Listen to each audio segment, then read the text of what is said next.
2012 সালে নিশাত মজুমদার, একই বছরে ওয়াসফিয়া নাজরিন, এরপরে 14 বছরের অপেক্ষা। অবশেষে সেই অপেক্ষার প্রহর শেষ হলো বাংলাদেশের। দুর্গম পর্বতে রুদ্ধশ্বাস অপেক্ষার অবসান ঘটিয়ে আনন্দের বার্তা দিলেন বাংলাদেশি পর্বত আরোহী নুরুন নাহার নিমনি।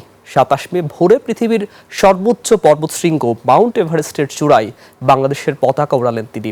আকাশুজ্জামানের রিপোর্ট। পৃথিবীর সর্বোচ্চ পর্বতশৃঙ্গ এভারেস্টের চূড়ায় আবারও উড়ল লাল সবুজের পতাকা। তৃতীয় বাংলাদেশি হিসেবে এই পতাকা উড়ালেন নুরুন নাহার নিম্মি। এই যাত্রার শুরুটা হয় গত 11 এপ্রিল। ঢাকা থেকে নেপালে যান নিম্মি। কাঠমান্ডু থেকে লুকলা হয়ে পৌঁছান এভারেস্টের বেস ক্যাম্পে। এরপর ধাপে ধাপে অতি উচ্চতার পরিবেশের সঙ্গে নিজেকে মানিয়ে নেন।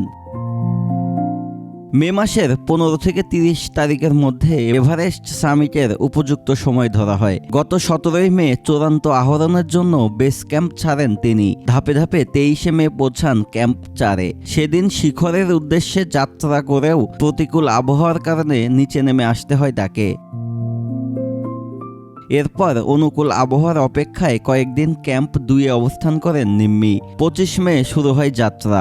মঙ্গলবার পৌঁছান ক্যাম্প 4-এ। সেখান থেকে নেপাল সময় 27 মে সকাল 5:24 এভারেস্টের শিখরে ওঠেন নিম্মি।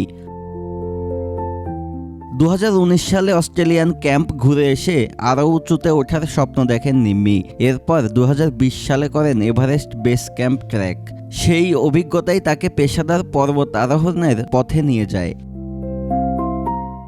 রংপুরে বেড়ে ওঠা নিম্মি পড়াশোনা করেছেন ঢাকা বিশ্ববিদ্যালয়ের ভূতত্ত্ব বিভাগে। আকাশুজ্জামান, 21 টেলিভিশন।